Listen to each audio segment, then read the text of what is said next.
আজকে বিএনপির পক্ষ থেকে দেড় দশকের গণতান্ত্রিক সংগ্রামে আহত নিহত এবং সাম্প্রতিক ছাত্র জনতার আন্দোলনের শহীদদের স্মরণে আজকের এই প্রোগ্রামে উপস্থিত আছেন বাংলাদেশ জাতীয়তাবাদী দল বিএনপির সম্মানিত মহাসচিব, আমাদের সকলের শ্রদ্ধাভাজন ব্যক্তিত্ব জনাব মির্জা ফখরুল ইসলাম আলমগীর এবং অন্যান্য জাতীয় নেতৃবৃন্দ। সবাইকে সালাম জানাচ্ছি।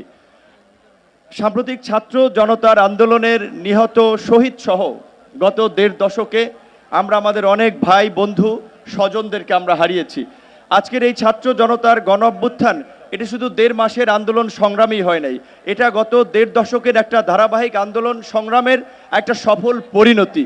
এই আন্দোলন সংগ্রামে যারা ত্যাগ স্বীকার করেছেন, যারা নিহত হয়েছেন, তাদেরকে আমরা আজকে শ্রদ্ধার সাথে স্মরণ করছি। আমরা সুস্থতা কামনা করছি, মঙ্গল কামনা করছি।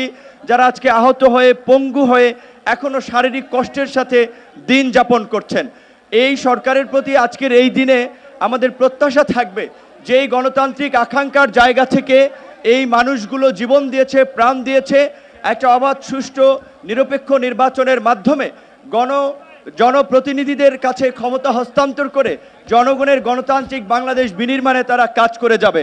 আজকের রাষ্ট্র সংস্কার সকল রাজনৈতিক দল, নাগরিক সমাজ, সুশীল সমাজ সবাই বলছে এই রাষ্ট্র সংস্কারের জন্য কিন্তু আমরা গত এক বছর আগে 42টি রাজনৈতিক দল একমত হয়ে রাষ্ট্র সংস্কারের রূপরেখা হিসেবে আমরা 31 দফা কর্মসূচি দিয়েছি।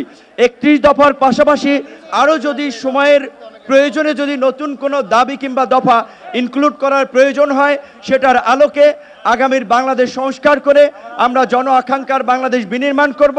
আমার সর্বশেষ কথা হচ্ছে এটাই যে আসলে আমরা কিন্তু যারা এই আন্দোলন সংগ্রামে ত্যাগ স্বীকার করে শহীদ পরিবার, তাদের কথা কিন্তু আমরা ভুলে যাই। আজকের এই শহীদদের কথা যদি আমরা ভুলে যাই, আবার কিন্তু আমরা একটা ইতিহাসে আমরা কাঠগড়ায় দাঁড়াবো, আমরা একটা সংকটে পড়ব।